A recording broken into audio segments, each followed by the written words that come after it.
I'm Whitney. I'm Mindy. And I'm Deb. We're three best friends who love nerdy things. Well, some people think we're nerdy, but we think we're pretty awesome. This is our Nerdiest Thing.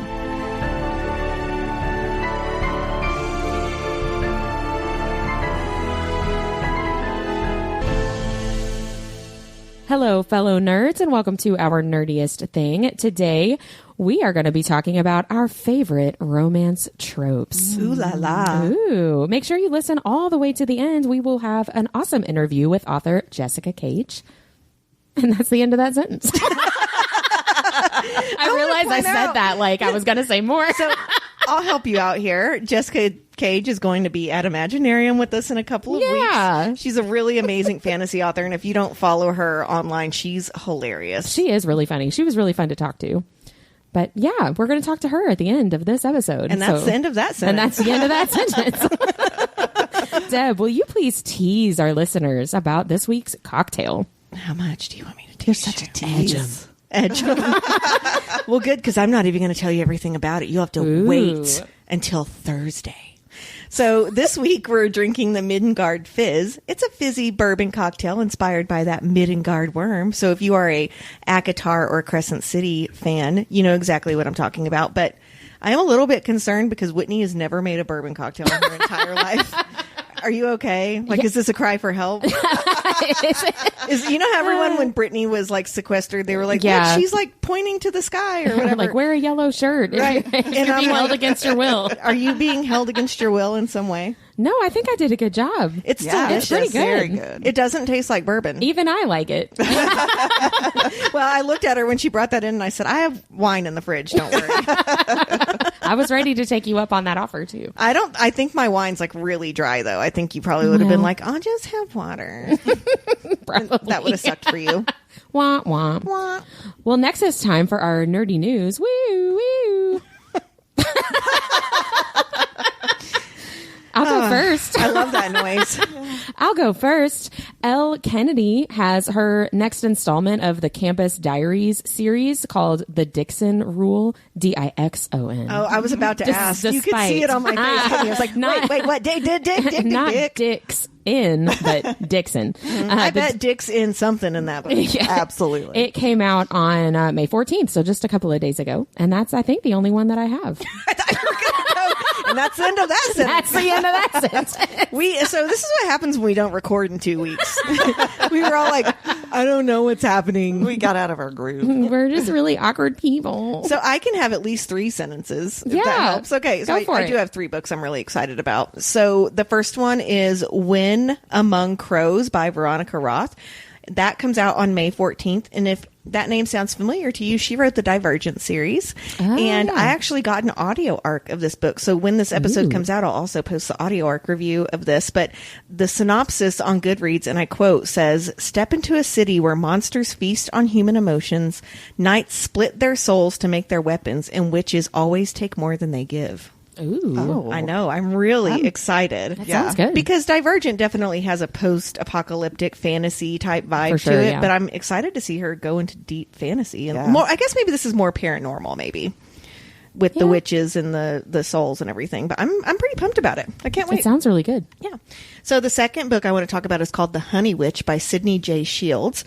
This is a debut novel where the Honey Witch of Innisfee is cursed to never find true love. But when a young woman who doesn't believe in magic arrives on the island, sparks begin to fly. Ooh. And I have to point out that there's a Goodreads user named Rachel A. And she says, "Wait, I get to read about lesbians and bees? We are so blessed." What a time to be alive. I know, right? And the final one, and I can't believe you didn't bring this up, Whitney, is Throne of Honor and Blood by Jay Bree, which comes out on May 19th. Oh. Did you realize that? Nope. Hey, I'm telling y'all, you're going to be all excited. That's the one that's the next one in her. The Mortal Fate series. Yes. So she's promised us all the spice. And warning, Jay Bree has already said that this will end in a cliffhanger. Ugh. Yeah. But, well, at least she warned us. I think she has pretty good cliffhangers, though. I've never read anything by her where I'm like, okay, you just did that to end the book. Like, she actually has a reason for her cliffhangers. So, pretty pumped about that. Yeah. I got my copy of I got a copy of that first book in the series signed by her at a Polycon, and the little novellas. The novellas, they came in one book together, which I thought was fun. That's cool. Nice. Yeah, it's one of those where like you flip it over and it's like the other cover and you read from the other side, which I thought was neat. Oh, okay. Yeah. My daughter has some Mickey Mouse books like that. Is that where she learned how to be a good girl? I guess so, yeah. Do you have any, Min? I do actually have one, and this one just intrigued me based solely on the name, and then I read about it and it seems interesting. So it's called Kitten Tits. And it's by that was my nickname in high school. It's my nickname now in the bedroom. So I don't know, you had me at Kitten Tits. So it's Who wrote this? It's by Holly Wilson. Have we read anything by her? I think no, we have not. Okay. And I think it's a debut, to be honest with you. It comes out on May 21st, and it, like I said, it just intrigues me. It's actually set in 1992. Historical romance. Well, not romance, because the narrator is a 10-year-old orphan girl who runs away to Chicago to find her, I think, 10-year-old pen pal, and they hold... Tits? No, I don't know. This is where it gets cool. They hold a seance to contact their dead mothers, and this is how it's described, and this is why I was like all in. A feral, heart-busting, absurdist debut about Molly, which is going to be hard for me to read since my daughter's name is Molly. Yeah. A rambunctious and bawdy 10-year-old searching for friendship and ghosts. Oh, that's cute. What great? Like, is it a grade level book or is it an adult book? I mean, with Kitten Tits, I'm assuming I hope it's not. book. I hope it's not. I plan on seeing that in the elementary school library. Can you see Ramona Quimby calling her sister Kitten Tits? Yes, absolutely. Yes. I remember in Ramona and Beezus when she called her pizza face, and I was young when I read it, and like Beezus burst into tears, and I was like, what's the problem? What's wrong with that? Yeah, I just remember delicious. thinking pizza's delicious. Right. Because I didn't have tits. You're welcome. Yeah. Good job, pizza face. Comparing you to the most amazing thing ever. Those might be some of my favorite childhood books. We need to do an episode on favorite childhood books. Oh yeah, that would be a good one. Yeah. It's a good idea. Ramona Quimby all the way. I'll write it down. I know it's going to be a shocker, but I also liked a lot of like weird fantasy stuff then too. Well, it would be cool too then to also say, like, if you liked this as a child, here's what you would like now. Here's a book like this with Dick. But yeah, the grown-up version of Ramona Quimby. Yeah. I'll be honest, my last couple reads, even though they have had a romance element, have not had smut in them, and I actually haven't done that on purpose, but I really have enjoyed it. Yeah. I was going to say, it's been fine. Yeah. I know. But I guess I did read I listened to Emily Henry in the middle of that, and she had like a good little scene, so I guess it just tied me over. Yeah, there are a lot of really good books that don't have, open so that's door not all scenes. we read, but we just really, really like it. Yeah. So do our spouses. That's right. So let's get into the nerdy and dirty, starting with what we've been reading. I'm reading a really fun book right now. What are you reading? It's an arc. It's called Now Conjurers by Freddie Cloche. And I think I'm just in a gothic academia romance era because that's really all I've been reading lately.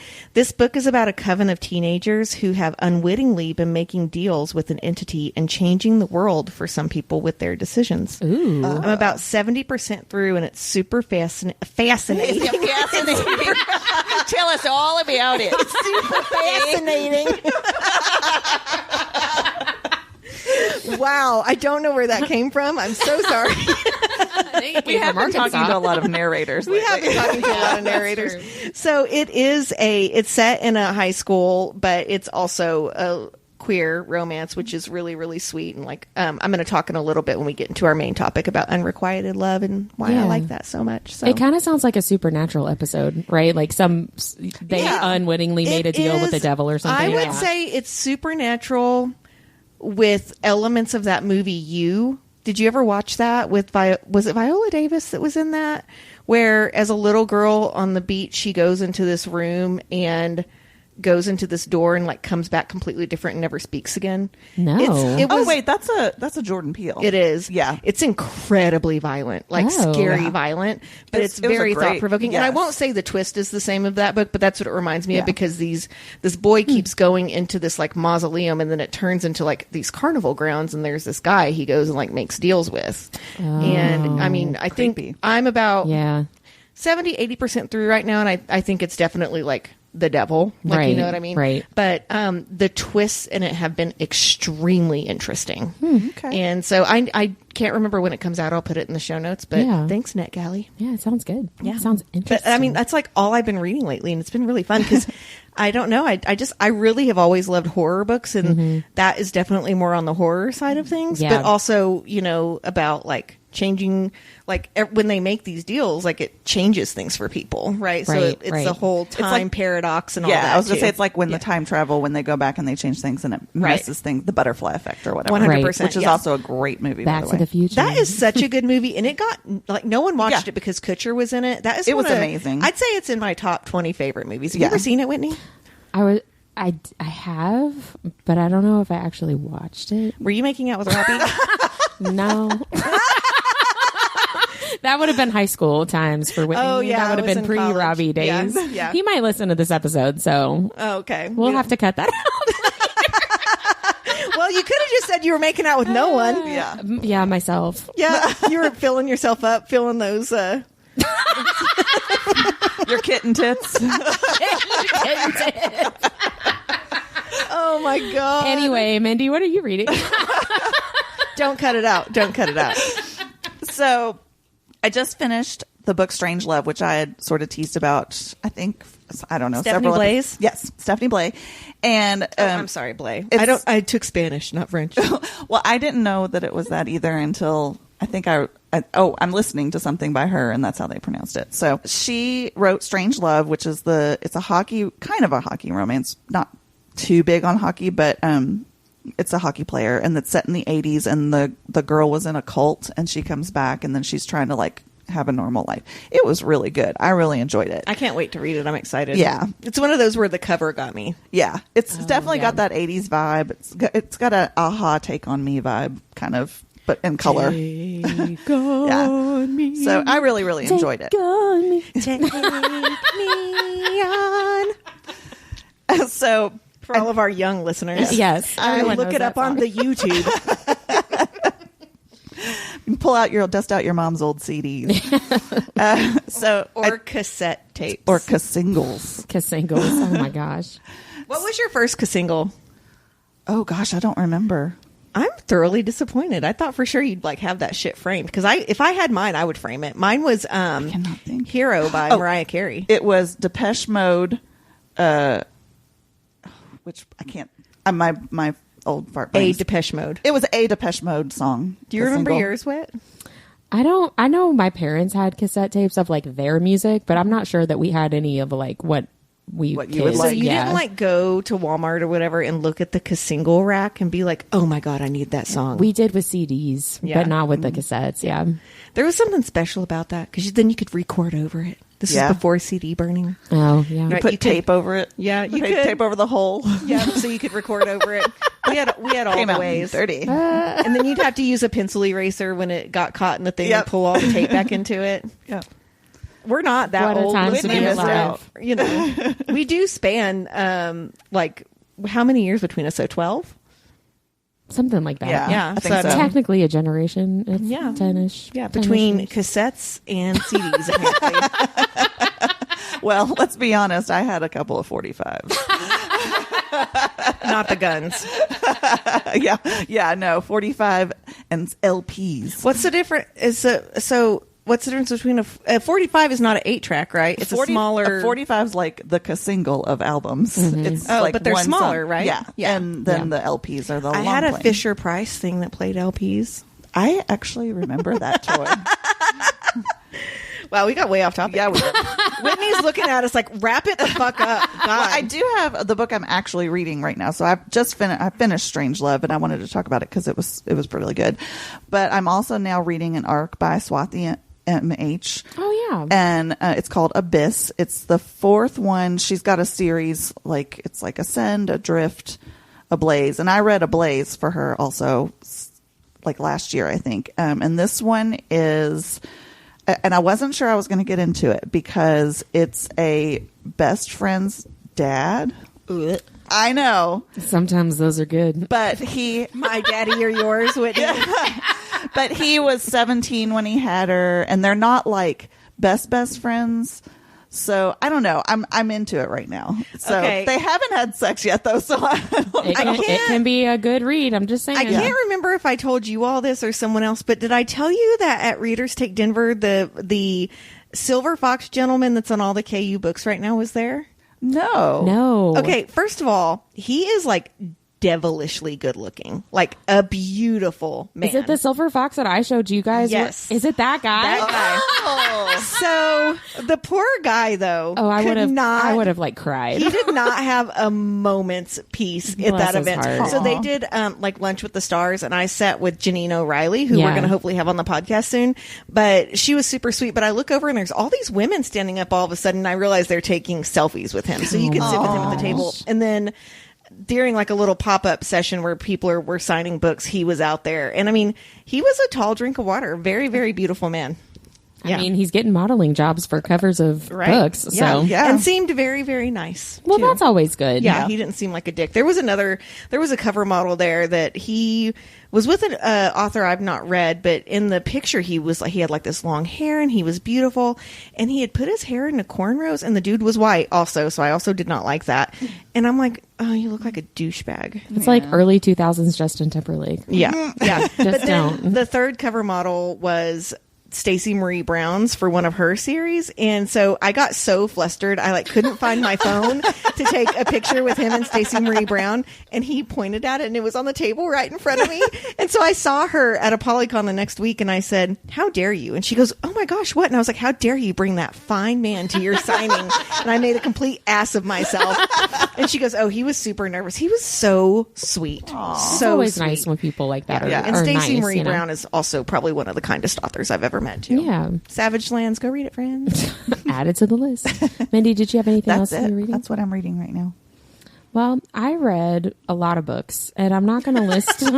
I'm not going to list them all. But basically, I read every book that Elle Kennedy has ever written, which are like three different series, basically. But So there's the Deal series. They're all in the and what same else? universe, they're all though. in the same universe. Yeah. But they're just like different groups of people. So she's got, I think, 4 books in the Deal, the Score, I think there's 5 because there's the Legacy. There's there are 5 in that one, and then there's 3 or 4 in like the middle series, which I think that's the Briar U series. I can't remember what they're all called, but it's like the main group from the first series. It's like their teammates, and then the last series is the one where the book that I mentioned earlier, the Dixon Rule, coming out. That's the Campus Diaries. That's like the next generation of all the players, like their kids. Oh, cool. So read all of those. I enjoyed them all. But my favorites were book 3 of the first series, The Score, which is Dean and Allie's book, which I just really, really liked a lot. And then the first book of the Campus Diaries, which is The Graham Effect. I just liked those the best. I don't really have a good reason why I liked those the best, but I mean, they're all hockey players, hockey romance. There's different tropes in different books, and Is the Graham Effect hockey or is it baseball? it's hockey. Okay. Why was I thinking it was baseball?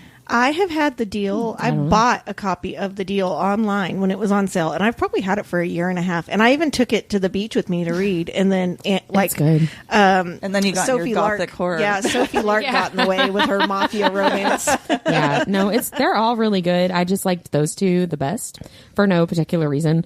But it's kind of funny because all of the guy hockey players are all like, they've had sex with every single girl on camp. Like all of they're them. definitely big hoes. I mean, all of them, and they're all Girls aren't like virgins, are they? one of them is. I think only one of them is, and then one of the books. It's the first one, I think. Like, trigger warning: the girl has some sexual assault in her past, and so she's got a lot of like mental blocks for intimacy, and that's how the deal is that the guy hockey player is going to help her figure that out so that she can go out with this other person. Wow. Yeah. He could It's help really, me. It's really It's good. really good. It's really good, you guys. Okay, we'll have to move it up, but I have love a them. goal to get through all my arcs in the next couple weeks. I'm failing it miserably. I am too. I have that same goal.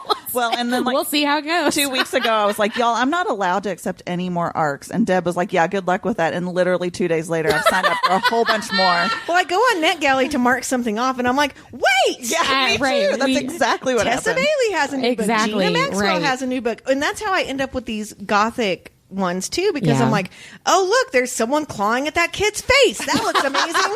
Like I cannot. I have FOMO. I don't want to miss out on a really good book that no one's heard about yet. Yeah, I'm like that too. Yeah. What about what you guys are watching? Are y'all watching anything? No. Like literally absolutely nothing. I can't You've tell been busy. I can't tell you the last time I had the TV on. So our listeners, if you're in the Instagram channel, you know this. And if you're not in it, you need to be in it because it's really fun.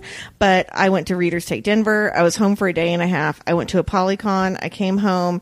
And then it was Derby week in Kentucky. Yeah. And I work for one of the Derby Eve celebrity galas. And I manage 200 events. So literally the only free time I've had is when I lay down at bed tonight or at night to read. That's it. 200 volunteers. 200 what did I say? 200 events. I was like, hold up. What? No. You're busier than I thought. And Mindy, and then our book club, Abby, came and helped me volunteer. So that was super really fun. But I wasn't feeling good with shocker, so I left a little early. But I it's love my favorite that we party call of the year. her our book club Abby. Well, we have another Abby. Shout out to non-book club Abby. Shout out to all the Abbies. Right. Unless you suck, don't shout out to you. But book club Abby is so much fun, and I need to send them to you, Whitney. I have videos of them dancing during the silent disco. Nice. When they're stone cold sober, and they are so fucking funny. It's not pretty. Oh, that's funny. I think it is. Mindy, are you watching anything? Have you been watching anything? So I think last podcast I said that I was on my watch list with Self-Reliance with Jake Johnson. Yeah. And I watched it. And it was not at all what I was expecting, but it was so, so good. It was classic Nick Miller, Jake Johnson. It totally was like him in a different universe. It was funny. It was everything I love about him as Nick Miller. He just that whole like vibe of his where he's just the lovable from New Girl. Yes, yeah. Yes. The lovable dork kind of vibe. And I just definitely would recommend watching it. It was super fun to watch. Good. I'm glad it was actually good. Yeah, right? Yeah. There's nothing worse than watching something that you're really so excited about, and then have it's it suck.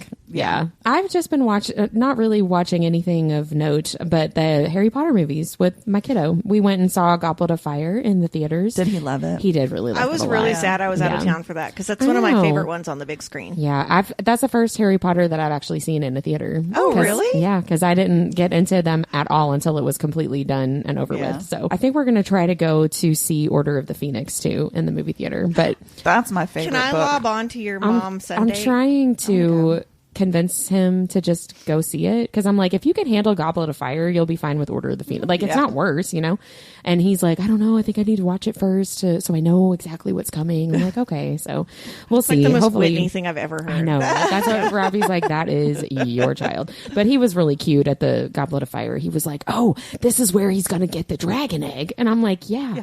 I know.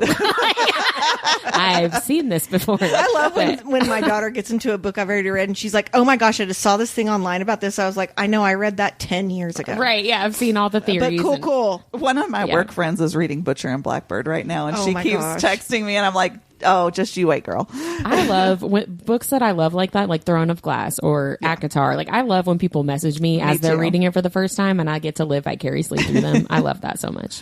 What about what you guys are listening to? What are you listening to, Whitney? We've been making you go last every time. Well, I have been listening to The Tortured Poets Department, which is Taylor Swift's new album, which is so good. I was going to say, I heard it's just amazing. It really is. I really like it a lot. It is very, like, you have to think of the lyrics as poetry. Which more so, sense. I think more so than some of her previous albums. Don't hate. Sorry. I listen to you talk about your gothic books. I didn't say anything. They're like poetry. They are though. Like, they're not. I'm just fucking with some you. of them are, people have gone kind of crazy over the last 2 weeks since it came out. And people are like, she is from the devil.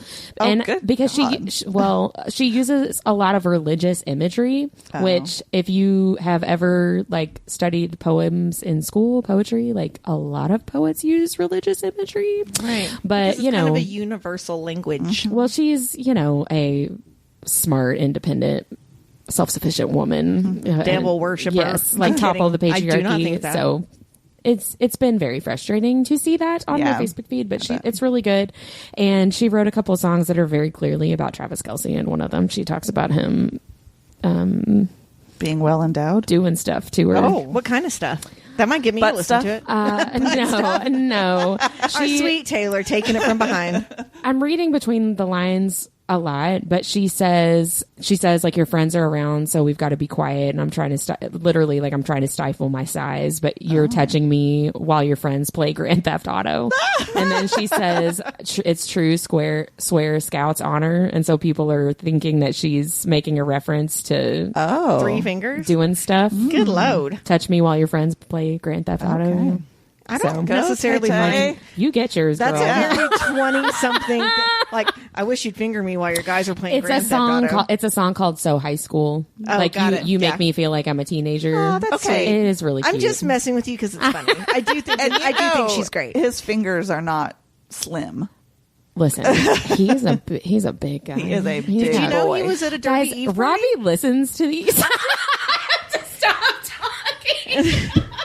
I saw that he was at Derby. Yeah, no, he was at a Derby Eve party. Yeah, he was went at to the Sports Illustrated one. Did you see his outfit for Derby? No, honey, because he's a meathead, and I really don't pay attention to him. You didn't see it on. I didn't notice it. Okay, I I'm going to saw a talk about picture of it. him, I'm going to talk about it a little bit later. Okay. But Okay, what are you guys listening to? What are you listening to, Deb? I'm listening to a book called I Wish You Would by Eva, and you're going to tell me, because again, I took Spanish. How do you say this, Mindy? DES, one word, LAURIRES. Dolores. Okay, Eva Dolores. I'm sorry if I butchered that. It's a super sweet book about a prom pact between 2 best friends, a girl and a boy, that ends in a prom pact, if you know what I'm saying, like American Pie style prom pact, right? Gotcha. Gotta lose it on prom night. Right, so if they've not had sex by prom night, they're going to have sex together. And it ends with both of them having their feelings hurt and essentially staying apart all summer, but then they reunite at their senior summer sunrise event that they have like before the beginning of school. So it's an overnight camp out, and all the seniors do like a sunrise thing together. And it's really, really sweet. And like they both are like totally in love with each other, but too scared to like ruin the friendship. And I'm really enjoying it. And the narrators have been really great too. So it's just about, that one that got away. So fun fact, I Wish You Would is a Taylor Swift song. It's actually, it's funny that you brought that up, because the reason I picked it says, the description is, to all the boys I've loved before meet, you've reached Sam with all the feels of a Taylor Swift song in this love story in which explosive secrets threaten to tear everyone apart, including best friends. Aww. So it's, our Nerdiest Thing got approved to be a Macmillan Audio like influencer group. So we get 4 books a month from them.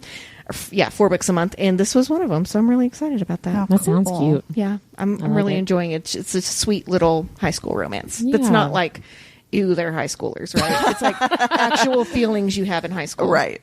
Oh, that's sweet. Are you listening to anything, Mindy? I just finished a book that actually, shout out to Alphabets and Audiobooks if you're not on his Instagram Oh my channel. God, he's so funny. He's hysterical. A while back, I was trying to get into audiobooks. This was before I even started my first one, I think. And he gave me some suggestions for really good narrators and books to get started. And so he suggested this book, A Guy Walks Into My Bar, by Lauren Blakely, writing as L. Blakely. And I'd listened to another hockey romance by her, so I wanted to try this one out, but I wanted to listen to it. It's narrated by Shane East, and he who shall not be named, but it's an MM romance, and Shane East's character is British and is a complete panty melter. Like, he is fucking hot sounding. Did you get it from Libby? I got it on Audible. Oh, dumb. Yeah, I know. No, that's fine, but I like my books for free because I read too many. Right. I think I used my 1 credit on it. So this was my first time listening to actual duet narration. So there were 2, and they were actually in conversations with each other, and it's got a full cast of characters too. So all the other characters had other voices, and I just really, really loved it. It was a hot story too, and it's a 5 spice for sure. There's a lot of spice going on Putting it on there. my Goodreads TBR right now. Yeah. Add it to the list. After I get through all these arcs that I'm not going to sign up for anymore, I swear. Yes, you will. I know. Next week there'll be 5 more. I feel really stressed out about it right now. Yeah. Because I feel like I cannot get caught up. Well, then you do need to stop signing up for something. But it's things that and Mindy knows this, it's stuff I signed up for a long time ago. Yeah. That's the problem. Who wrote it? Lauren Blakely? Yes. Or L. Blakely? Lauren Blakely, and it's writing as L. Blakely. Okay. I'll have to look that right up. Yeah. She does a lot of MM romance. You know I love some MM. I know. She does it really so well, it's book too. 7 in a series. You didn't feel lost or anything? I think they're all standalones. Okay. Oh, I like think a shared they have, universe. they have like similar characters, but no, I didn't feel lost at all. The guy on the That's cover good. is really pretty. Mm-hmm. I'm liking those tats, boy. Judge a book by its cover, please. What about, to finish out our Nerdy and Dirty segment, what you guys are loving? Mine's really long, so you guys go first. Mandy, what are you loving? Mine's actually kind of short. I just discovered the Hello Lovely book box. Oh. Because Helena Hunting has a box coming up that has special editions of her Lies, Hearts, and Truth series, which is the Pucked series, their offspring, so later on in life. And I have never impulse bought something so fast when I saw that announcement. And then they just announced a pre-order for an Elle Kennedy summer box. And I'm on the wait list for that. Nice. So I noticed book boxes and I've seen them, and I always was iffy because a lot of times you don't know what's in them. Right, you don't even know right. the author or whatever. But this one I at least know that I know I love those authors. Right. So whatever. That's helpful. Yeah, That's a helpful it is very detail. helpful. And then just the fact that it's Helena Hunting special editions, I'm super stoked about that. Well, awesome. I've never gotten a book box, so I'm with you on the I know of them, but yeah. Well, what I'm loving, I have two things. One is my gift from Deb, my Polygon signed copy of Broken Bonds. That is my nerdiest thing of the week because I burst into tears when she handed it to me. Which I don't want to make you cry, but it kind of made my day.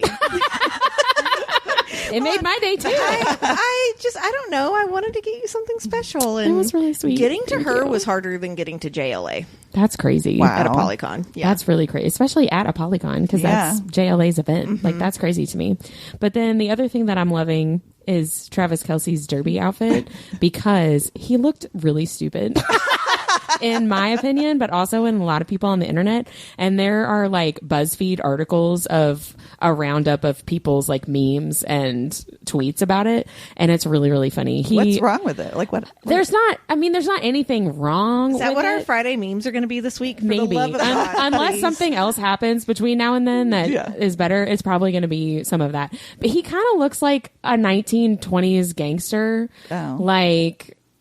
Somebody said he looks like he's in a high school production of Guys and Dolls. And he kind of does. And he also kind of looks like Kate Winslet from the beginning of Titanic in her pinstripe suit. I'll show you guys some pictures because it's really funny. But I highly recommend Googling Travis Kelce derby memes, whatever. It's pretty funny. But I've really been enjoying that. And I've been enjoying I put the Broken Bonds book way up high on my bookcase so nobody could touch it. So I've got to figure out, I was actually telling my husband, with the design company, I need to design a little standing token that says signed copy, do not touch. Oh yeah. Yes, For that would be people. so cool. Maybe I'll work with you on it and you can help me design it. Cause I have a couple shelves that are fully signed copies, but then I have a couple where the copies are interspersed because they're with the series. Right. Right. And so I don't want people touching my shit. Well, especially my bookcase is in my bedroom. So, random people at my house probably aren't going to come in here, but your books are in the front of the room, house. Right. That's a much more used space. Yeah, that's a good idea. What are you loving, Deb? So both of mine are around a Polycon. And if you haven't been on our Instagram page, which you should, it's our Nerdiest Thing on Instagram. I posted a video asking a question that we all really have wanted to know the answer to. So during the joining in the War of Two Queens, I asked, so let me preface this. I was at the Night of the Right party at a Polycon, which is a really big panel with JLA and then a party afterwards, right? So I was with Kate Gately, friend of the podcast, and I went there as her author's assistant, and we decided to, pre-game in the room. So we'd had a lot of $6 bottle wine before we went down there. And then we had a tequila, pineapple. But here's the thing. I would have asked this stone cold sober. I mean, you guys know I would have, but I had a little bit of liquid courage in me too. And so Jillian, who is over Blue Box Press, she had the microphone. And so I raised my hand. She's like, I'm coming right back to you. And I'm okay, I'm actually going to ask this question. So I pretty much asked her if Kieran had penetration during the joining, because it's very elusive in the book, right? Yes. And so the answer is yes. And we found out, because JLA is a wonderful elaborator, that there has not been any backdoor action for Poppy, besides those times that Cass just decides to shove his finger up there for some reason. Right. I mean, I think he's kind of trying to prep her, which, like, I read enough backdoor action now that it doesn't bother me anymore. I kind of like it if it's done right. Like, Emily Rath does a really good job with I don't like it if you're just going to stick it in there, but if you're going to prep, okay. Right, yeah. I will say, because I forgot to say this earlier, and you just reminded me, one of the reasons I like that book 3, the score, so much of Elle Kennedy is because the girl says, I can put my finger up there, and the guy's like, I am not interested in that. And I was like, you were like, God, finally. I was like, I've been waiting for this moment. I've totally forgot to say that. But anyway, Poppy's the same as me. All right. Yeah. So, but our Instagram friend, and I'll put it in the show notes, but it's Dr. Saurus Rex. She stood up and she's like, I'm going to ask, I had a really sweet follow-up question about Delano, but I need to know if Cass and Kieran have crossed swords. And the answer was yes, which I was very excited about. Is not surprised. Yeah, that makes total sense to me, the way that she's written those characters. A lot of people were like, well, they've just had like threesomes. And I'm like, no, I'm pretty sure why would they not hook up? They're both very good looking men that are not. They could also hook up with each other in a threesome. Right. You know what I mean? Yeah. So I'm really going to need that bonus chapter, JLA. I mean, at any point you want to write that, I'm here for it. I mean, I feel like we're probably going to get that at some with point. Kieran, Castile, and Poppy. Right. I hope so. Maybe more Surely. I think Poppy would be into that. Clearer, less vague. Poppy is me, by the way. I would be into it. Yeah. Poppy is also me. Right. Okay, so that was my Night of the Right story. But then I also just want to give a shout out to Amber V. Nicole. I met her at a Polycon. She wrote the Book of Azrael, which I'm kind of obsessed with right now. Book 3 comes out in just a couple of weeks.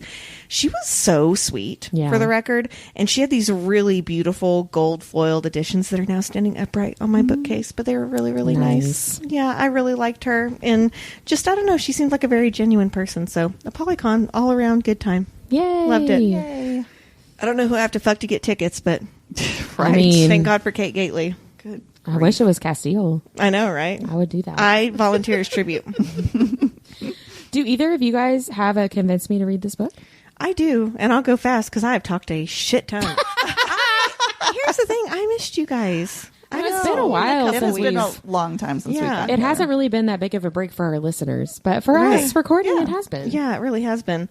So I told you earlier that I'm all into my gothic academia era, right? So add in some queer romance, monsters that are created by one of the male's arts, fighting with the written word in quotes like, I like how you are. There is an entire world of ink and magic stuffed inside your head, and I think it's beautiful.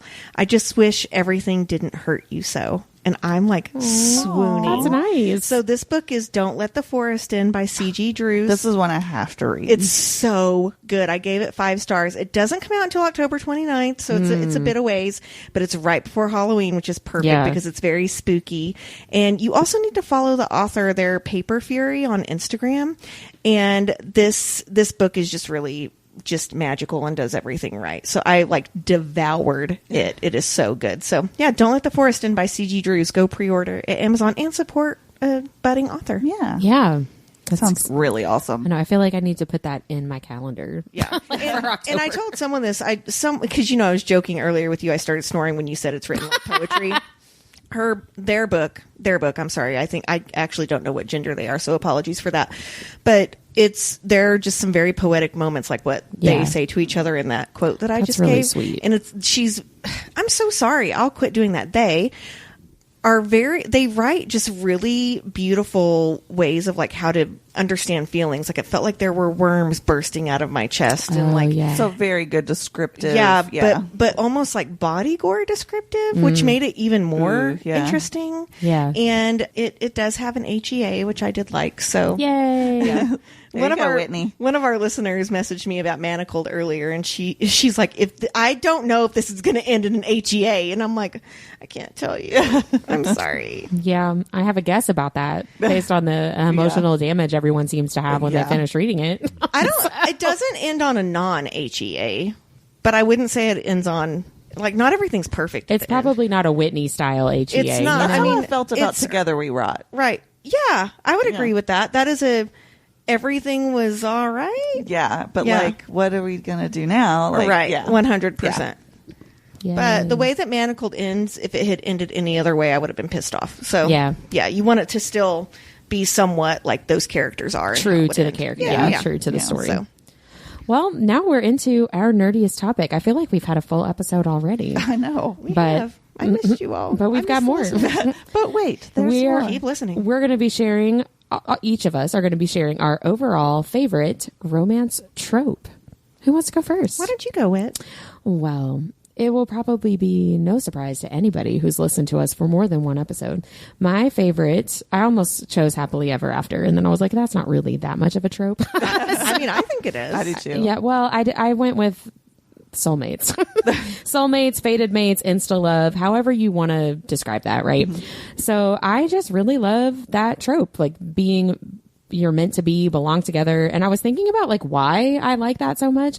And I don't know. I honestly think maybe being raised on all the Disney movies has something to do with it. There's quite a bit of insta love in that. Yeah. Mm-hmm. I mean, everyone, it's only been recently that it's like, oh, hey, we don't have to have a love story in our Disney movies, right? It was very much love story. Do you when we still were like kids. a fated mates that's not insta love? What if Yes. it's an enemies to lovers fated mates? Oh, yeah. Yeah.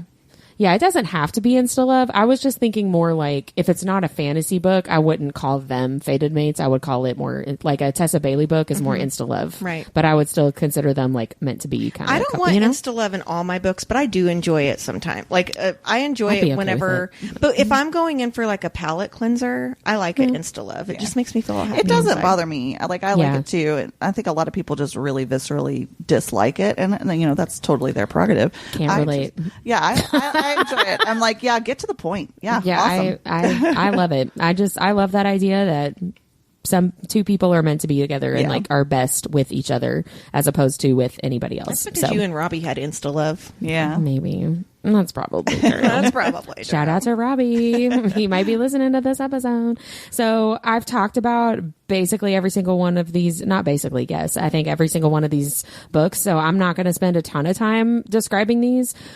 First of all, any book that I have given 4 or 5 stars on Goodreads is probably fated mates. Like there's no way I would give 4 or 5 stars to something that doesn't have that, I would imagine.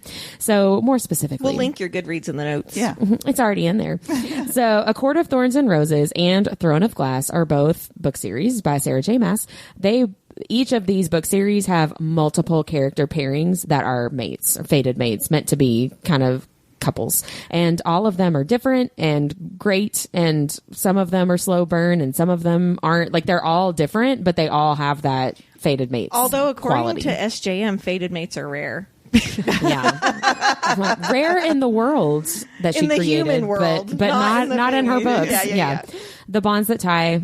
I'm not even going to go into it. You guys know. If you know, Bonds That Tie. From Blood and Ash, that whole series, and the prequel series, the Flesh and Fire series by Jennifer L. Armentrout. Basically, every Tessa Bailey book, again, look at my Goodreads. Those are insta-love, soulmates kind of characters. Elle Mitchell, her Lost Hollow series, specifically the pieces that we leave behind and the pieces we try to forget, those are a little bit darker and are going to make you feel a lot more feelings, but they're still like a meant to be kind of quality. They are not palate cleansers. They are not palate. No, they're like you're PMSing and you just need to get the emotions out. Read those books. Thanks, Elle. Yeah. Similarly, Ember Nicole, her Break for Me, Survive for Me, duet. Those are a meant to be couple, but also like very dark. It's like a hitman who falls in love with the girl he's supposed to. Oh, I hate it when that happens. Yeah, that's supposed to. I know. Hit. Yeah. Well, and he does. He hit that. And then Emily Rath's Pucking Wild, which is the not White Shoes, but that I would describe as soulmates. Also, the Pucking Around. Yeah. I mean, definitely. that's very much soulmates as well. But I just liked Pucking Wild better personally. Those are it. I mean, literally just go to my Goodreads. But I just love a fated mate. I love the idea that people are meant to be together, and I love the idea that people choose to be together, but choose it at the same time that they recognize that like we are best with each other as opposed to with anybody else, so I'm gonna go after you because mine is unrequited love. And I really like the choice part too. That was something that I really enjoy about it, is just finding that person and like fighting for them. That's something I really like. So normally I know this is probably surprising to you, because normally I say one bed, one horse is my favorite trope. Like I say that all the time, but it's actually a plot device that I like more than a trope. Like I really want them to get to the end and like, oh my God, there's only one bed and it's twin size. I think now they're calling those micro tropes. Oh, Yeah. Okay. So what would be the difference between a trope and a microtrope? So a trope would be sort of the overarching, fated mates, unrequited Slow love, burn. like all those, like the main sort of enemies to lovers. They're the big picture, and then a microtrope is something that could happen like within that So, like, pushes that. I plot think along. too, what I like about one bed, one horse is it's also forced proximity. Yeah. Right. I think, microtrope would be more like a scene. Yeah. Yeah, so Okay, like the got one it. bed would be like a single scene as opposed to throughout the entire book. Right. So I really enjoy Unrequited Love because it causes so much angst and character growth opportunities within the book.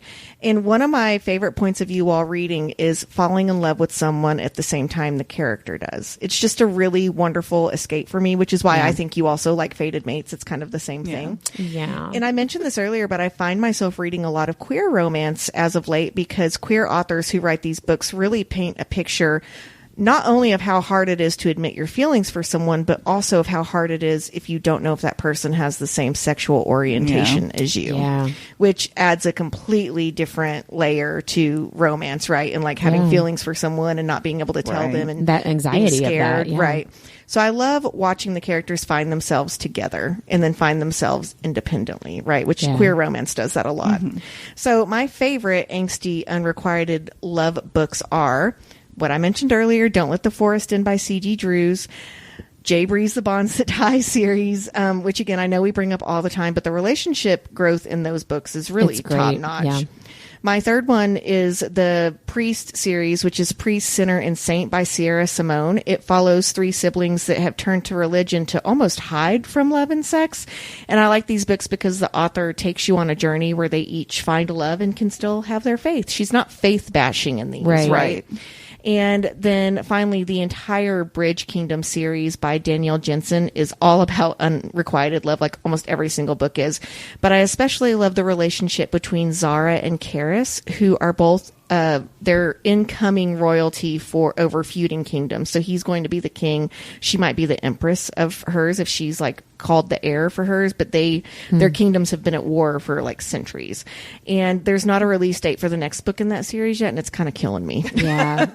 Just want to know. I read all four of those books in like 3 weeks when the fourth book came out. So, but she does have some other series books coming out this year. So it's not like, we don't get any Danielle Jensen, but boo, I need more of this. Maybe not those characters. Right. What's your favorite, Mindy? So mine is Grumpy Sunshine. I love that. There's something about it, and usually, it's usually the main male character is the grumpy and the female character is the sunshine. But there are a couple of books that I've read that have it like flip flopped, which I really, really love. And I just love it that, one's so opposed to falling for the other person, but like you see as they're going along that like obviously have they're feelings. falling in love at the same time as you. Exactly. Yeah. So, and they're total sourpuss, and then the other person's just trying to be a big ray of sunshine. And it's always so like when I picture it in my mind, I'm like, it's got to be so awkward for that poor grumpy person. Are you my sunshine and the grumpy? Am I your grumpy and you're my sunshine? I don't think you're grumpy. I think I'm pretty grumpy too. To be honest with you, I would say grumpy sunshine. Yeah, Whitney, you guys didn't see her point, but she confirmed. Deb's the grumpy, Mindy's the sunshine. But you know what? I think most of my friends are the sunshine to my grumpy because I wouldn't say I'm grumpy. I'm not mean. I'm just very blunt. Right. I wouldn't. And I need sweet people that see the best in others to help balance. Me chill out a little bit. Yeah. Good job, I need you to help me learn to be. Like, go punch her in the face, God, and ask for what I want and those kind of things. And I'm learning all that kind of You stuff. want me to pour sugar in their gas tank? Yeah. For the record, I don't punch people, but I would pour sugar in someone's gas tank for you all. I'd bury a body. It's creative. Yep, I learned that in Bardstown. Thanks a lot. But anyway, yeah. So I love that the sunshine, quote sunshine, just can't help but try to win the other one over. And it's always something fun and hilarious. The banter is always top notch when you've got one that's grumpy and one's sweet. And really, like, I started thinking about it, it's all very Beauty and the Beast, right? Yeah, it is. So that's like, funny. you know, fairy tale ish, you know, the grumpy beast and the beautiful, you know, sweet Belle. So go ahead and starve. I will say I had a hard time choosing because forced proximity is another one that I really love because I also like the one bed, one horse trope. I just like, you know, marriage of convenience because it's good for his public image. Yes, please. You know, vacation house that's double booked. I like those. I love those sort of like, and then put grumpy sunshine on top of that. That trope is in hockey and sports romance so much. It really and is. So that's what I was going to say. People like it so much. It's almost always the hockey player's the grump, and the other one's the sweet girl that has to win him over. Almost always. But there is one book in Helena Hunting's Shattered Truce. That one is about a female hockey player, and then the male is actually a tatted up figure skater. Who's the grump? Ooh. The grump is the girl. Oh, yeah. Yeah, Nice. it's really, but I mean, there's a reason why she's grumpy. for a while. Sure. Yeah, Yeah. it's really good. It's really one of my favorites of hers of throughout all the series. I don't think you have a Helena Hunting that's not a favorite of yours. I mean, you're not wrong. Okay. Well, if you do, don't say it. God. You're not wrong at all. Yeah, no, I really fell in love with just about all her characters. Oh. We've been rewatching Modern Family, and I'm just sitting here thinking Phil Dunphy and Claire. He's the sunshine. Yeah, she's the grumpy and Yeah. he's the sunshine. That's probably why I like them so much. Yeah. Is that why you like me and Brian so much? Because when that Exactly. show was on, he looked at me one time and he goes, "Oh dear God, I'm Phil Dumpy," and I was like, "Uh huh." No, Robbie said that the other night. He was like, "I'm Phil Dunphy," and I was like, "Yes." You know what's funny? I You think and in my Robbie are marriage, grumpy sunshine too. I gotta say, think although you're both sunshine compared to in me. my marriage, I'm the grump. Me too. Me I too. really do think. I mean, it's weird because Darren's constantly like seeing the positive in things, and I'm the one that's like, it's gonna be the worst thing ever. Yeah, no, that's totally me and Robbie too. Yeah. Shout out to the men and our nerdiest husbands. Thanks, guys. Sexual butler. Yeah. Well, I already shared my nerdiest thing of the week, the bursting into tears. I mean, it was immediate bursting into tears. I was feeling a lot of feelings. say, For the too. Jay Bree book, you mean? Yeah, you the were, Bonds That you were Talk already Book. pretty emotional. Yeah, but I But mean, you would have probably was- cried anyways. Oh, 100%. But it probably would have been a more like dignified one single tear instead of just like immediate blubbering mess. Single man tear. Mindy, what's your nerdiest thing of the week? My nerdiest thing of the week is that I found out that Bryn Weaver is going to be in Chicago the same time I'm going to be there for Wild and Windy, and I'm just like embarrassingly excited about it. And I like kind of low key texted y'all, and we were in the middle of like another long thing, and I was Yeah, like, I missed "Did it. y'all not notice that?" Like 2 days later, I'm like, "They totally didn't even acknowledge." It was like the next day too. You were like, "Did you guys see that I get to meet Brad Weaver?" We were like, "No, we did not." Who? No, I'm kidding. No, that is going to be really fun for you, though. Yeah, I'm really excited. She's going to be at Barnes and Noble, like not even as part of it. That's genius. If she did that on purpose, she's a genius. It's a side quest. Yes. She was going to be at a con that shall not be named next year, but it has been canceled, and I'm very disappointed. Yeah. So. What a time to be alive. Yeah. That was We could really have a whole something. episode about I that. was just about to say maybe we should do a bonus episode about that whole situation. It made it an to issue. so for those of you that don't, we're talking about Readers Take Denver. It made it to the British tabloids this week as Did it really? as the Fire Fest of book festivals. Yeah, it was in the Denver local newspaper. Yeah. It was in USA Today. Yeah. It was. I think that event's not coming back for sure. Yeah, no, I think they're donezo with that. Yeah. But, Interesting. Okay, Lots so of fun times. hold on, I got to tell you my nerdiest thing. So I'm really Yeah. excited. My daughter has been reading from Blood and Ash. I think I mentioned on an episode last time that I paid her $10 to read the first 10 chapters because I knew how much she would love it, and she was in a reading slump. And so she came running into my room like an hour past bedtime last week, yelling, "We're going to Atlantia to marry Princess!" Like she just kept, she kept yelling it over and over again. It was so cute. I loved it, and I was like, "Yeah, they are. I Keep love going that. because the second book's even better." Just keep reading. Just keep reading. That's so fun. Well, that is it for today's episode. Make sure you stay tuned in. Stick around. Stick around. Listen in. Yeah, why does that sound so weird out of my mouth? Jessica Cage, and our interview with her is coming up right after this. Bye.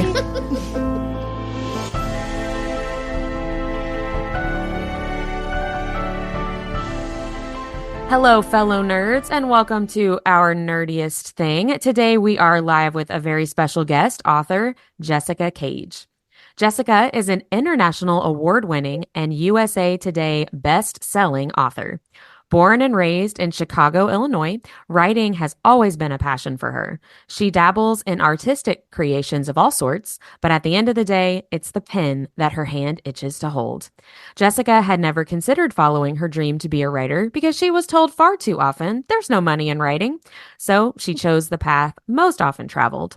During pregnancy, she asked herself an important question. How would she be able to inspire her unborn son to follow his dreams and reach for the stars if she had never taken the guts to do it herself? Jessica decided to take that risk and unleash the plethora of characters and their crazy, adventurous worlds that had previously existed only in her mind into the realm of readers. She did this with the hopes to inspire not only her son, but herself, inviting the world to tag along on her journey to become the writer she's always wanted to be. She hopes to continue writing and bringing her signature Caged Fantasies to readers everywhere. Jessica will be a special guest author at Imaginarium Book Festival in June 2024 and is participating in the Lit Talks and hosting her own Lit Talk panel. Welcome to the podcast, Jessica. So, Jessica, tell us a little bit more about your path to becoming an author. So, especially as a mom, and it sounds like maybe you had a lot of voices telling you, like, no, don't do that. So, was that kind of a slow journey of lots of different decisions, or was it something you thought about for a long time and then just kind of jumped right in and went for it? Yeah, so the odd part is that I've always been a writer, so to speak. I started writing when I was like 8, like legit writing stories for my grandmother. She was the first book nerd that I knew. She had the Dream Bell bookstore, or not bookstore, bookshelf, the floor to ceiling, wall to wall. So jealous. With the little nook. Like my grandmother was that girl, right? And so I wanted to tell her stories. So I was like, I have stories. Let me tell my grandmother. And she was the one that encouraged me to like write them down. Because of course, as a kid, you choose the worst possible time to try to tell an adult something, right?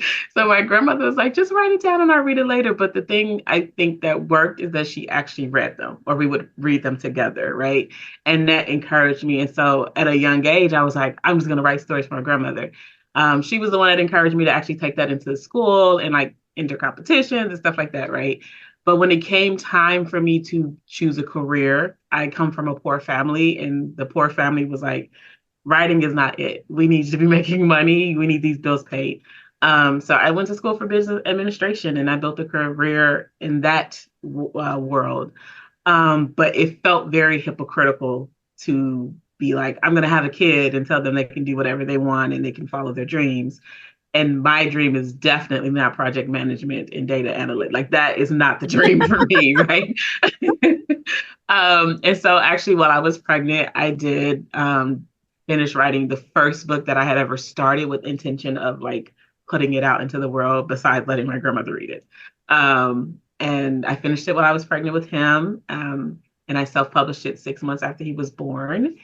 And yeah, I mean, I made some mistakes, obviously, because I was young and I was like, just do it, just put it out there. Someone told me about KDP and I was like, great. And I had my cousin edit it. She's not a professional editor.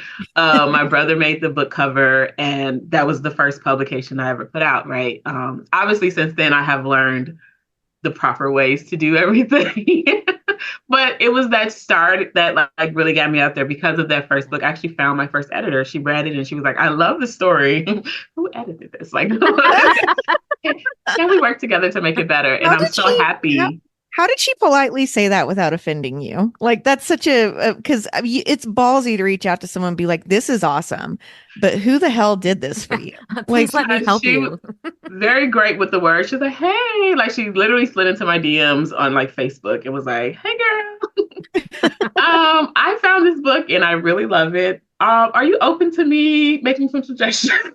I was like, wow. Yeah, you know what I mean? Because it's like, obviously I want to get better. I knew that it had issues. I'm not like one of the people who create and like everything I create is perfect and it can never be improved. Like No, I knew it had issues, and I knew I rushed the process. But to have someone really come and be like, "Let me help you make this better," and I honestly believe like if it hadn't been for her supporting me and like pushing me that at such a very early stage in my career, I may not be here now. You know. Yeah. That's wonderful. What other mistakes did you make that you think other authors could maybe learn from you not to make when they're trying to publish? And also you had just had a baby and you were exhausted and you're like, you know what, I think I'll just publish a book. Got a baby right here. I can still type with one hand. But Yeah. what other advice do you have for authors that are trying to get out there so that they can avoid those same mistakes? Yeah, outside of not rushing the process like I did, just take the time to actually research your genre and learn the market because I think that a lot of people publish without understanding the business side of this. And even if you're not going to be indie, even if you're going to be traditional, you have to understand this is a business, right? I think a lot of people enter this not thinking business, which is crazy because I went to school for business, but I didn't enter this thinking about it as a business. You know what I mean? It was just like, this is a part of me that I want to do and I want to get it out there. And then understanding your genre is so important. I feel like a lot of us are readers and we read a certain niche or part of the genre, but we don't understand it as a whole. And it is so important to have a deep understanding of whatever genre that you're going to be writing in. Right. And do you find it difficult? Like, would you ever just switch genres for fun? Because I feel like sometimes we're starting to see some authors do that right now, especially if I'm seeing a lot of contemporary romance and then they're like, oh, I'll just write a fantasy. So like in some of them are very, very established writers, but how do you feel about like how do you make that sudden shift like that if you have to know your genre the way that you do? You research. I mean, it's not like you have to go get a doctorate in it, but just do some research, read some of the popular books, and just get a feel. Talk to the readers who actually enjoy the genre and ask them, like, hey, what do you enjoy about this? You know what I mean? Like, what makes you pick up a book in this genre, right? I don't think and I honestly encourage people to try other genres. Like, I love thriller, mystery. I wrote one, is not available, but it's one of the things that I do enjoy, right? And a lot of my current books kind of blend a couple genres. Like my newest one that comes out May 24th, it's a rom-com fantasy sci-fi. Like it's just all of the things I've ever loved. Here you go. You know what I mean? But it does take time to figure out how to blend those things together in a way that still tells a solid story and doesn't rip someone out of the experience. Well, so we talked about how you were writing the book while you were pregnant and kind of had this epiphany of, I'm going to have this child and I'm going to tell him he can do whatever he wants, right? And then you self-published within 6 months. So what was your support system like during that time? But I mean, you said that your friend edited, your brother made the cover, but who was like pushing you on those late nights when the baby's crying to like finish this process?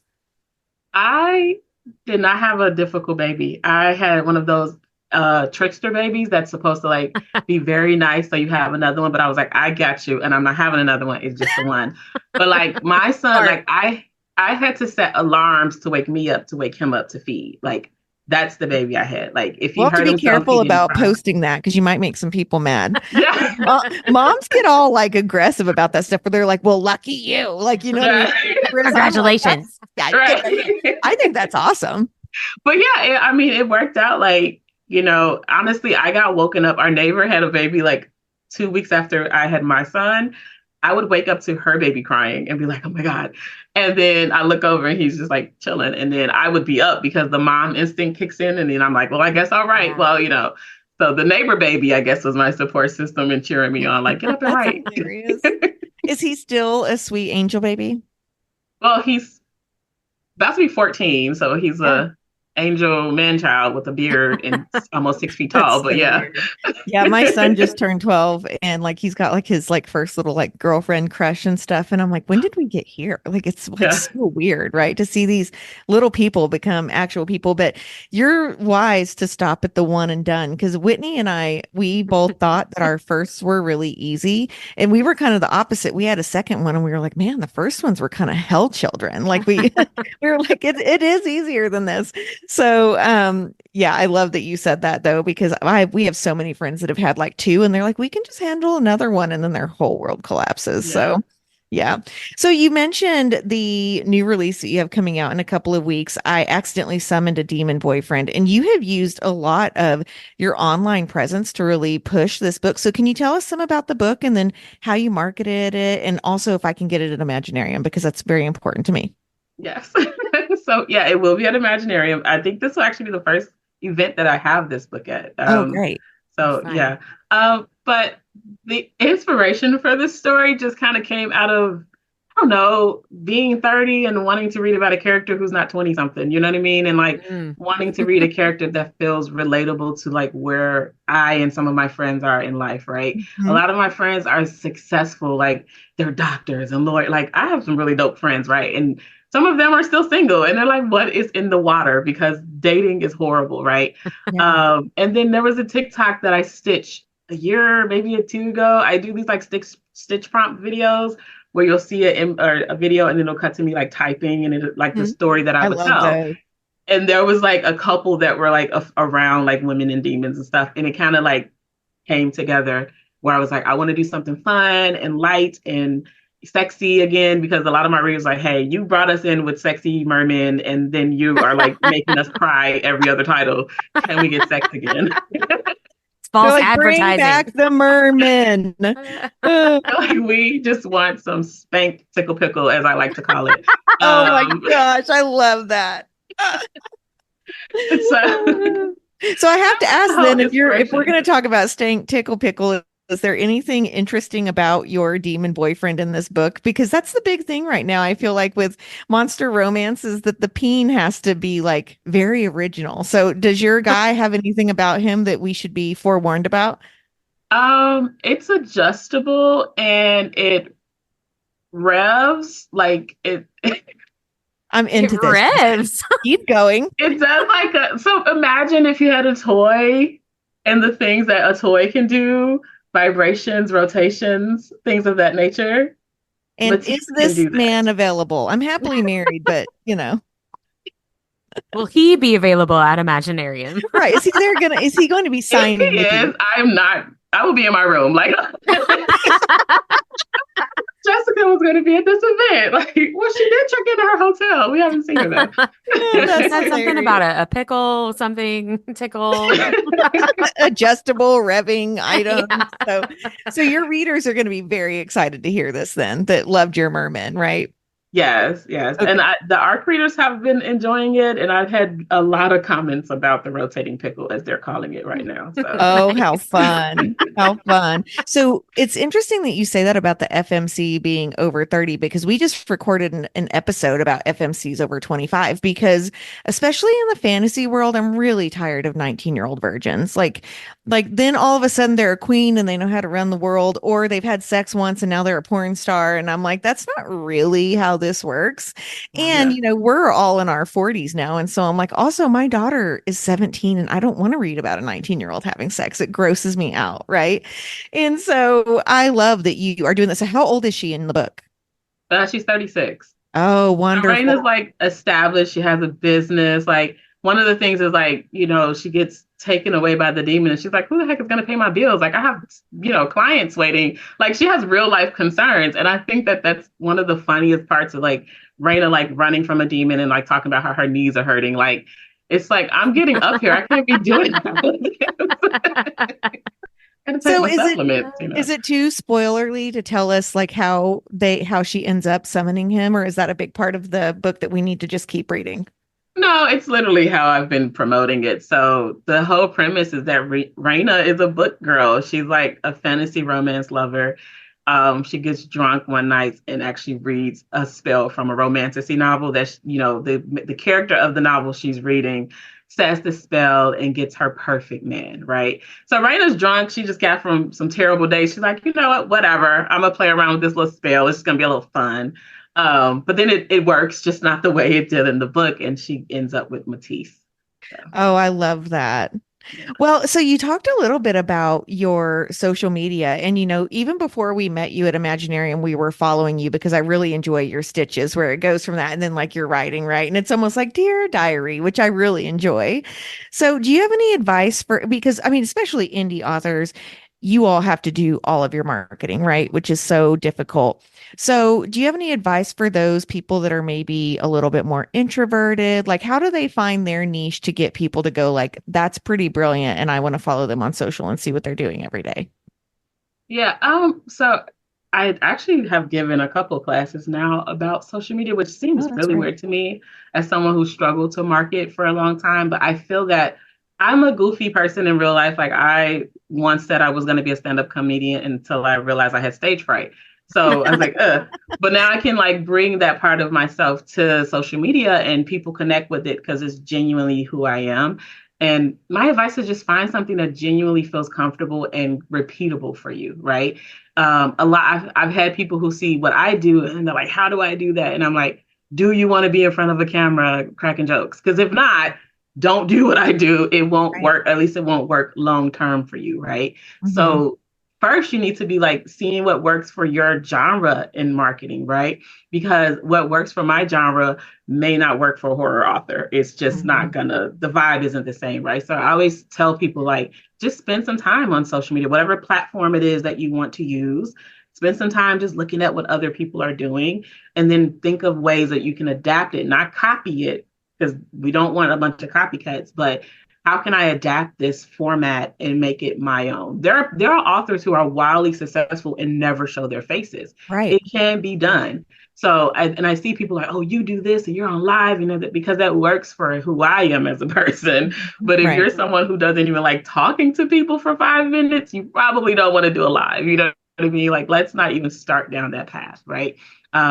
So it's just research, see what's working for the genre, look at the comments. What are the readers saying that they enjoy about the comment because of the content? Because they're going to be in there like, oh my God, this is hilarious. Or, oh, this really resonates with me because of XYZ.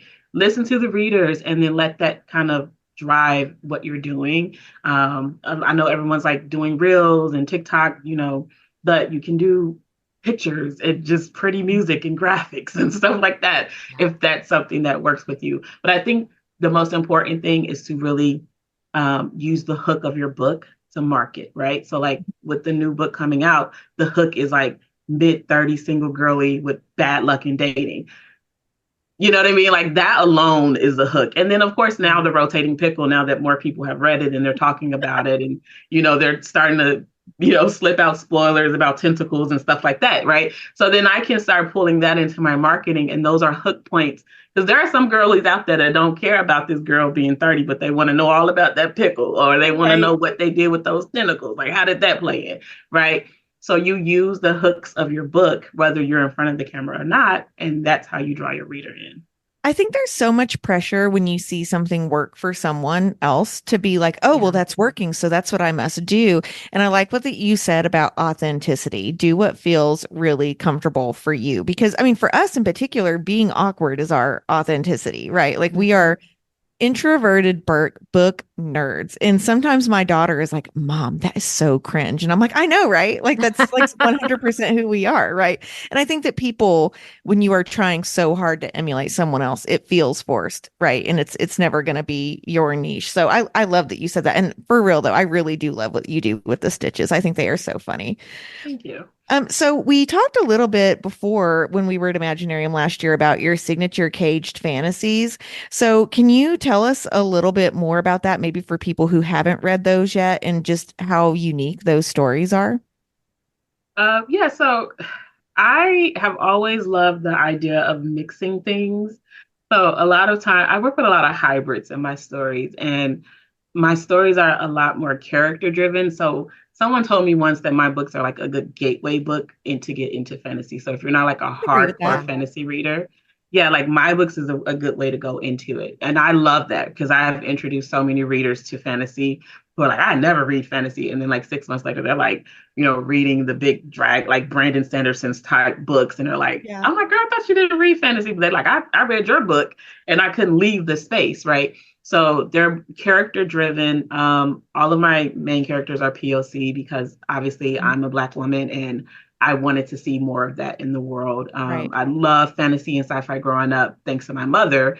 And it was just like, where am I? Were there any Black people in fantasy books in the 80s and 90s? Like, I can't think of one. No, and they were vaguely described. I mean, there were Right. obviously Black authors who were just harder to find back then that were doing it. And POC, we just couldn't find them as easily as we could now, which is great for the indie author now to be the discoverability is just so much better for us, right? Right. But when I started writing, like I still hadn't even read L.A. Banks, which is one of my favorite authors now. You know what I mean? Like she passed away, but like her work has become so impactful for me, right? But as a young girl, I didn't know L.A. Banks existed, right? Right. So my whole thing about writing was that I wanted to give more representation to that little girl that I used to be. Now, that little girl can't read a lot of my books now because it is not appropriate.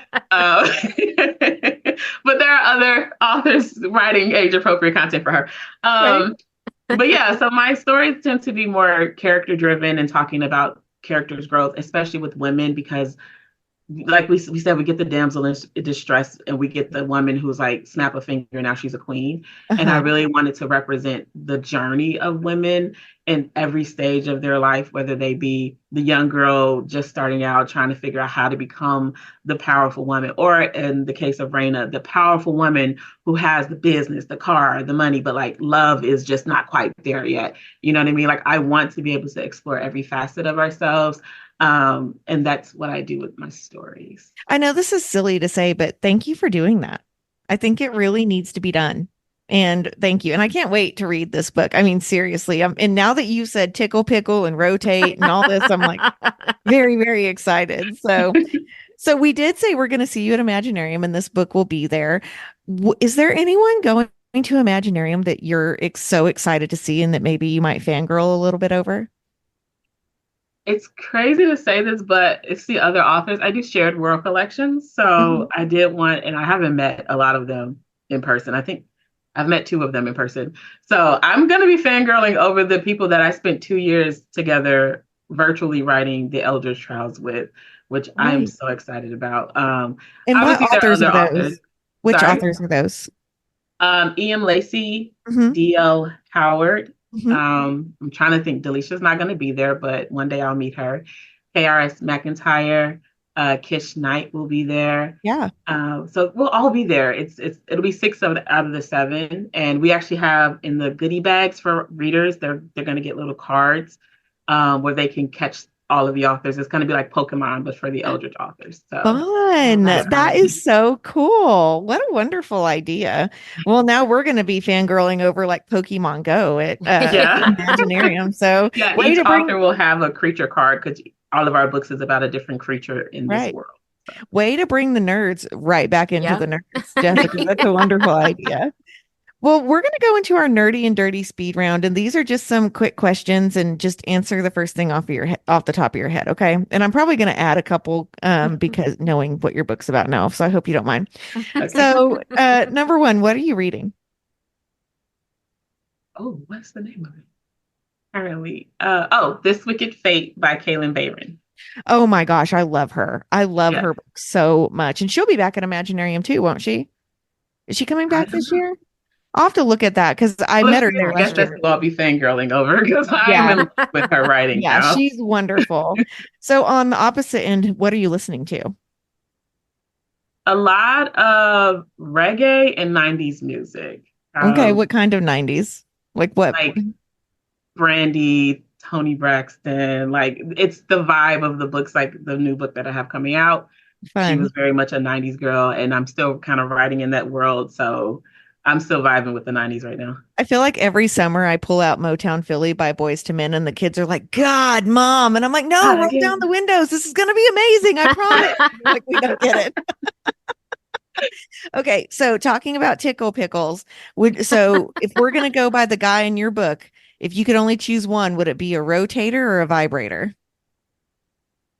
A rotator. Interesting. Okay, I'm not going to ask you why because that's a much deeper question than nerdy dirty speed round. Save that for off the air. Yeah, exactly. That's over wine after Imaginarium. What is your favorite spot to read? Like physically? Um, I have a nook in my bedroom that's like right beneath the window, and I have my paintings and stuff. So it's like my little reading nook. It has the vibrating foot massager and all of that set up, so I can just sit there and it has a special reading lamp. And my son knows if he sees me in that corner, go away. Like, I'll leave don't you bother alone. me. Are you Figure it out reading, by are you yourself. reading physical or ebook in that reading nook? Physical. I love the touch of a book. I know. There's something very tactile about it, isn't there? Yeah. What is your favorite fantasy trope? Ooh, that's hard. It is a hard one. Okay. I don't know if this technically counts, but anything with like a dragon overpowering people. I love dragons. I don't know if that counts as a trope, but like evil dragon queen comes and everybody has to try to fight her. I love that. I love the vibe of like this big bad power, and there being more action. I know I write spice, but I really like a good action fight scene. Like all of that really works for me. So yeah. Me too. But then with like makeup sex after. Like once we could add I guess that if we're talking like spice, I do tend to like the one bed forced proximity situation. Yes. Yep. One bed, one horse. That's what I always say my favorite one is. I'm like, oh no, they have to ride together and she's got to sit right up against him for hours. That's going to be awful. Just awful. And then finally, what are you watching right now? Lost Girl. Oh, from Sci-Fi? Yes. She's a succubus, isn't she? She is. She is a succubus. I remember because that's an early 2000s show, right? It's one of my favorites. I don't know. I'm one of those people who watching new stuff brings me anxiety. So when I'm like in the creative zone, I tend to only rewatch old things like Underworld and just fantasy movies and shows like that. So I just finished Grimm and now I'm rewatching Lost Girl. We've talked about this on the podcast before, but there's been studies that when you're in like an anxious state of mind, watching something that you've already seen before or rereading a book actually helps because you know what to expect. Right. Yeah, so definitely. We are big fans of the reread and the rewatch over here. We tease Whitney all the time. There, she's read The Bonds That Tie like 15 times this year. I guess she's had an anxious year. I don't know. I kind of have, honestly. So, Jessica, we've talked about your social media online presence. Where is the best place for readers to connect with you? I guess you can always contact me through my website. I do have a Discord now, and I think I've been more active there. I don't know. Look, I'm so new to Discord. My son is like my tutor over here. Like he's going to start teaching me how to stream because I got Baldur's Gate 3. Because a lot of people think that the main character of my new book looks like one of the guys on that game. Oh, fun. So it's like, oh yeah, I'm going to get it. And so I'm going to start streaming there. But we hang out there, we talk. And if there's like different channels for different books and you can talk to other readers, it's been like a really growing community there. But I mean, I'm on, platforms everywhere. So comment sections, I guess. I will say Discord is very overwhelming for me. Like I joined for a bit because a lot of like the book tour groups, they have like Discords, right? And then some of your favorite authors do. But if I log on and there's 30 red bubbles, I'm like, I'm not even going to get on because I'll never be able to get caught up. And then once you do that for one day, it's over. Yeah, you pretty much get lost. I still have like the Facebook group, but like no one's on Facebook anymore. Like my Facebook group is struggling, but they are very active on the Discord channel. Yeah, that's great. Mm-hmm. That's awesome. Is that linked at your website or like through your TikTok, the Discord? Yeah, any of my social platforms have it linked through the bio. It's there. Yeah, it's there. You can find it. Where can we purchase your books? You can purchase always directly through me on my website or online at Amazon, Barnes & Noble, all of those stores. I also have a TikTok shop if you guys are perusing TikTok. Oh, perfect. Oh, cool. Great. Do you do through your website, do you ever do like special editions, signed copies? Yeah, so all of the books bought through or physical books anyway, are signed. I do have a special edition for my Tales of Novia that I think I have like 6 copies of those left. But yeah, we do have, and then like I'll have a Gilded Edge copy of the new book that's coming out. That will be like exclusive. That was my next question. Will you be doing a pre-order for Imaginarium for those? I'm sorry? Will you do a pre-order for Imaginarium for those, or is it first come, first serve at the event? For the Gilded copies? Mm-hmm, yeah. It's first come because I don't know if they'll make it to me in time. The order is in, but all of the printers are delayed right now. And it's great because it's like they're being delayed because so many authors are getting direct traffic now. So we're all just like, give me 100, give me 200, And so that they obviously haven't hired more people to run those machines and do things. Sure. So there are delays. So it's just kind of like all of my regular like paperbacks and stuff are going to be here. I don't know about the gilded copies yet. If I have them, though, they will be first come, first served. Okay. Well, we'll be sure to hit you up if we don't see them there. I want a copy of that. That sounds fun. Yeah, fingers crossed that they'll make it to Imaginarium. Yeah. But also, that's such a good problem to have. Like, oh no, so many people want to read indie authors. That's awful. Yeah, I love it. I love seeing all of my like indie author pals like now like with their shops and like you know talking about the horrors of print books showing up damaged. Like it's not just me, we're all in this together. Misery love company, I guess, a little bit with that. Right. So. Do you have any other appearances or events, conventions that you'll be going to in the upcoming months? Yeah, so I will be at Blur Fest in New Orleans in May. Obviously we have Imaginarium in June. I'll also be at, oh my goodness, there's so many. Dragon Con, Multiverse. There's a lot. There's a whole page on my website that has events you can click. I'm also having a release party here in Georgia for the Demon Boyfriend in July. So cool. How fun. So here at Our Nerdiest Thing, we like to end our episodes sharing our nerdiest thing of the week, which a lot of times is book related, but it doesn't have to be. We would love to hear what your nerdiest thing of the week is. Book related, music, just anything that you felt like you got really excited about and nerded out over. My son's RPG that he's building with his friend. They're like writing it out. They have this whole world built. They named a dragon after me. I am that's excited. Cool. This dragon has a nickname, the ability. or is it named Jessica? No, it has but it's built around my personality. It has the ability to write stories and like change people's lives with the pen. And I'm just like, oh my God. Like the fact that my son is creating stories is just but also that your little teen is like, my mom's so cool, we got to have her in our RPG. Like that says something, because that's teenager appreciation is hard to get. Yes, it is. Yeah. I was just like cheeks hurting from smiling when he told me. So yeah. Oh, that is so sweet. That's a like, perfect nerdiest thing of the week. That is. That's one of those moments you want to just like bottle up somehow so you can like keep it forever. Yeah. I love that. I'm like, when it's done, I'm gonna frame it somewhere, like the name and description, and I'll have him sign it, and it'll be like on my shelf somewhere. Like it happened. He can't deny it in 20 years. Like it'll be more like when he's 17, he'll be like, I don't know what you're talking about, Mom. Like, you signed it, bro. You named a dragon after me. I birthed you, and then you thought I was cool enough. Come on. Yeah. Well, thank you so much for being on the podcast, Jessica. It's been fun chatting with you. Just like last year, we were excited to get to chat with you again. And we're really excited to see you again at Imaginarium in just a few weeks, really. It'll be here very quickly. I'm like checking off to make sure I have everything. I was just thinking, not to stress us all out. I'm like, is 49 days long enough?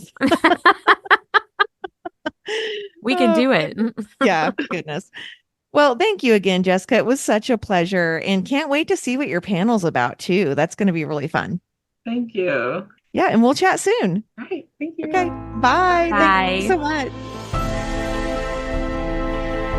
Like what you heard in this episode? Follow Our Nerdiest Thing on Instagram at instagram.com/Our Nerdiest Thing or Facebook at facebook.com/Our Nerdiest Thing. We love hearing from fellow nerds. Email us at ournerdiestthing@gmail.com.